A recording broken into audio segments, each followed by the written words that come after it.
નમસ્કાર વિદ્યાર્થી મિત્રો, સ્વાગત છે તમારું આપણી યુટ્યુબ ચેનલ પર। અને આજે આપણે જોવાના છીએ ધોરણ 10 ને ગાલા અસાઇનમેન્ટ છે, જે ગાલાએ હમણાં બહાર પાડ્યું છે પ્રથમ સામયિક પરીક્ષા માટે। તો તેનું સોલ્યુશન આજે આપણે જોવાના છીએ, જે પણ ગુજરાતી વિષય એમાં પણ વિભાગ એ ના જે જોડકા છે એનું સોલ્યુશન આજે જોવાના છે। તો મિત્રો જોડાયેલા રહેજો આપણા પૂરા વિડીયો સાથે। તમને વિડીયો ગમશે તો વિડીયોને લાઈક કરજો, આપણી ચેનલને મિત્રો સબસ્ક્રાઇબ કરવાનું ના ભૂલતા। તમે નવા આવ્યા હોય તો, જૂના હશો તો કદાચ મેં કીધું હશે તમે સબસ્ક્રાઇબ પણ કરી લીધું હશે। નવા આવ્યા હશો તો કરી લેજો, કેમ કે આપણી ચેનલ પર બધા વિષયના બધા ધોરણના સ્વાધ્યાયો પણ છે, અસાઇનમેન્ટનું સોલ્યુશન પણ આપણે કરીએ છીએ, ધોરણ 9 નું પણ અને ધોરણ 10 નું પણ। તો મિત્રો સબસ્ક્રાઇબ કરવાનું ભૂલતા નહીં, જરૂરથી સબસ્ક્રાઇબ કરી દેજો। તો ચાલો મિત્રો શરૂ કરીએ આપણો આજનો વિડીયો। અને તમે જે આ સોલ્યુશનનું કરાવી એની પીડીએફ મેળવવા માંગતા હોય તો નીચે ડિસ્ક્રિપ્શનમાં જે નંબર આપ્યો છે એના પર કોલ કરીને તમે એ પીડીએફ મેળવી શકો છો, અને બાકીની પ્લેલિસ્ટ પણ નીચે ડિસ્ક્રિપ્શનમાં આપેલી છે।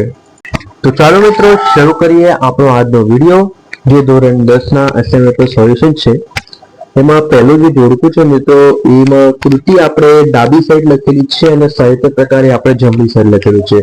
એમાં ડાબી સાઈડ છે એમાં આપણે પ્રશ્નો જે લખ્યા હતા, અને ડાબી સાઈડ એને ડાયરેક્ટ જવાબો, એટલે કે તમને પરીક્ષામાં કેવી રીતે લખ્યું એ આ વિડીયોમાં તમને ખબર પડી જશે।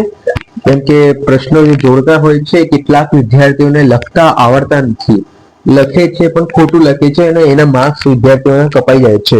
તો મિત્રો આવી રીતે તમારે લખવાનું છે, કેમ કે તમે હવે ધોરણ 10 માં છો, તો થોડાક મેચ્યોર રીતે તમારે આ જવાબો લખવાના છે।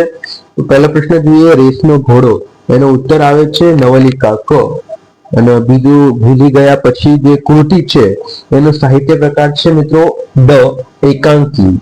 એ સારી કૃતિ છે, ભૂલી ગયા પછી નરેન અને મનીષાના લગ્નની વાત તેમાં ચાલે છે। પછી જે કીધું છે વાયરલ ઇન્ફેક્શન, જે આપણા સ્વાસ્થ્ય પર અસર પડે છે એનો પાઠ છે। વાયરલ ઇન્ફેક્શન એક નિબંધ છે। અને ચોથું, છત્રી પાઠ, જે મારો ફેવરેટ પાઠ છે, એનો સાહિત્ય પ્રકાર હાસ્ય નિબંધ છે મિત્રો। અને હા મિત્રો, એક જરૂરી સૂચના કે આ છે એ તમારે આ રીતે લખવાનું છે, ડાબી બાજુએ પ્રશ્નો, જમણી બાજુએ ડાયરેક્ટ એના જવાબ લખશો તો પણ ચાલશે, નીચે તમે મુદ્દા પાડીને લખશો તો પણ ચાલશે, પણ હા આ ડાયરેક્ટ તમારે જોડકા જોડવાના થતા નથી। તમે ડાયરેક્ટ જોડકા જોડશો તો નાના છોકરા જેવું તમારા માર્ક્સ પણ કપાઈ જશે મિત્રો, તે માટે ડાયરેક્ટ જોડકા જોડવાના થતા નથી। ત્યારબાદ છે મિત્રો બીજો ફકરો, કૃતિ અને પ્રશ્ન સાહિત્ય પ્રકાર એ ડાંગરવાનો, અને ડાંગરવાનો એ લલિત નિબંધ છે મિત્રો, અને ચોપડાની ઇન્દ્રજાળ એ આત્મકથા ખંડ છે। આત્મકથા ખંડ અને આત્મકથા અંશમાં મિત્રો ધ્યાન રાખજો, કેટલું કન્ફ્યુઝન છે એમાં। સાતમો પાઠ છે, આઈ થિંક તમારો 7મો નહીં કે 11મો પાઠ છે શિકારી।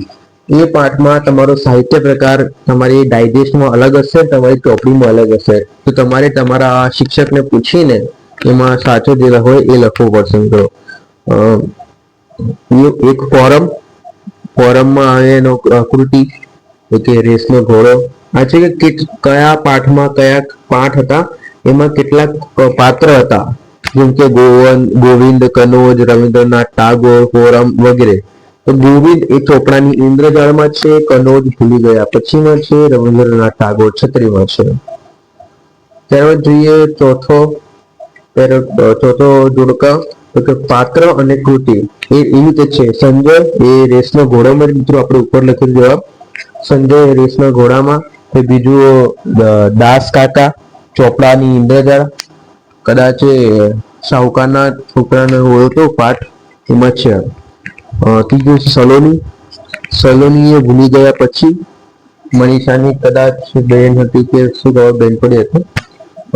ચોથું છે તડકા, હા વાયરલ ઇન્ફેક્શન। અને જો મિત્રો તમે હજુ સુધી આપણી ચેનલને સબસ્ક્રાઇબ ના કરી હોય તો જરૂરથી આપણી ચેનલને મિત્રો સબસ્ક્રાઇબ કરો, કેમ કે આપણી ચેનલ પર તમને ભણવાના લગતા બધા વિડીયો મળી રહે છે। આપણી ચેનલને મિત્રો સબસ્ક્રાઇબ કરવાનું ના ભૂલતા। પેલું છે નરેન, નરેનમાં તો ઉપર આવે આપણે જે પાત્ર છે એ શું બોલે છે, એનો શું એનો ઉપયોગ છે પાઠમાં, એ આપણે આ પેરેગ્રાફમાં છે કે નરેન બહુ આનંદ થયો તમને આમ હડતાલ થયેલી જોઈને। મંજુ કાકી શું કહે છે કે તો તમારા મોંમાં ઘી સાકર લ્યો જાઓ, એવું કે છે. બા શું કે છે તો કે મૂળાના પતિકા જેવા રૂપિયા રોકડા કાઢીને આપ્યા છે. અને વિરાટ શું કે છે, નમસ્તે યંગ મેન. ઓકે, ત્યારબાદ જોઈએ પાત્ર અને ઉક્તિ. દુકાનદાર શું કે છે, અમારી છત્રી બહુ ટકાઉ હોય છે. આ હાસ્ય પાઠ છે, મારો ફેવરેટ પાઠ એમાંનું છે. મનીષા, મને હતું કે આ સ્વરૂપ જોઈને તું મને ભેટી પડીશ. જો તમે આ પીડીએફ મેળવવા માંગતા હોય તો નીચે ડિસ્ક્રિપ્શનમાં જે નંબર આપ્યો છે એના પર કોલ કરીને તમે મેળવી શકો છો. આ પીડીએફ ની કિંમત ફક્ત ને ફક્ત 50 રૂપિયા રાખવામાં આવી છે મિત્રો. આખા સોલ્યુશન ની પીડીએફ, ખાલી આની એકલી આ તો મળશે જ, આખા સોલ્યુશન ની મળશે ગાલા એસાઇનમેન્ટના. ફક્ત ને ફક્ત 50 રૂપિયામાં મિત્રો તમને મળી જશે. તો અત્યારે જ એ નંબર પર કોલ કરીને તમે મેળવી શકો છો. મનીષા, મને હતું કે આ સ્વરૂપ જોઈને તું મને ભેટી પડીશ.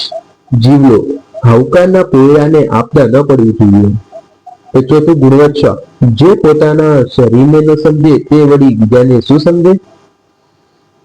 અને મિત્રો તમે હજી સુધી આપણી ચેનલને સબસ્ક્રાઇબ ના કરી હોય તો જરૂરથી આપણી ચેનલને સબસ્ક્રાઇબ કરજો. વિડીયો ગમ્યો હોય તો વિડીયો લાઈક કરજો. રેસનો ઘોડો અને સામે છે આપણે કૃતિ વર્ષા અડાલજ. ભૂલી ગયા પછી રઘુવીર ચૌધરી. વાયરલ ઇન્ફેક્શન ગુણવત્તા. એ તો એકદમ 2 થી 3 વાર વાંચો એટલે આ યાદ જ રહી જાય મિત્રો. કેમ કે આ પરીક્ષામાં, બોર્ડની પરીક્ષામાં પણ આ ઉપયોગી થાય એવું છે. ચોથું છત્રી રતિલાલ બોરીસાગર. પછી ડાંગોવાનો અને મહેન્દ્રસિંહ પરમાર. ચોપડાની ઇન્દ્રજા ચંદ્રકાંત પંડ્યા. ડાંગોનો એ રીતે કરીને મિત્રો યાદ રાખવાનું. આપણે શોર્ટકટ રીત બનાવવાની, આપણી જાતે રીતે બનાવવાની. પીડીએફ મેળવવા માંગતા હોય તો નીચે ડિસ્ક્રિપ્શનમાં લિંક છે, ત્યાંથી તમે જોઈ શકો છો. અને આવા બીજા વિડીયો ગાલા એસાઇનમેન્ટ જોતો હોય ફ્રીમાં તો નીચે પ્લેલિસ્ટ પણ આપેલી છે, લિંક આપેલી છે, તમે ત્યાંથી જોઈ શકો છો. એક વિનુ કાકા શું બોલે છે ઉક્તિ કે હા બેટા ચાલ બહુ મોડું થઈ ગયું છે. વિનુ કાકા વાળો પાઠ પણ બહુ સારો હતો કે એના છોકરાને સંસ્કાર આપવામાં બહુ મોડું થઈ જાય છે, અમેરિકામાં જઈને ડોક્ટર થઈ જાય છે. એ તો મિત્રો તમે યાદ જ કરી લો કે બોર્ડમાં આ 100% આવશે, મારી ગેરંટી છે મિત્રો. પછી છે જીવલો બોડીને ત્યાં વળી કાકી કેવી. આ પણ વાક્ય યાદ કરી લો. અર્થમાં આનો અર્થ પણ તમે જાણી લેજો, કેમ કે આ વ્યાકરણમાં પણ આવી શકે છે. ત્યારબાદ છે સલોની, અરે પેલો તો ગુલમોહર કેવો ખીલ્યો છે. ત્યારબાદ ચોથું મંજુ કાકી, કપાળ તમારું એ તો આનંદની આઈસ્ક્રીમ નો છે.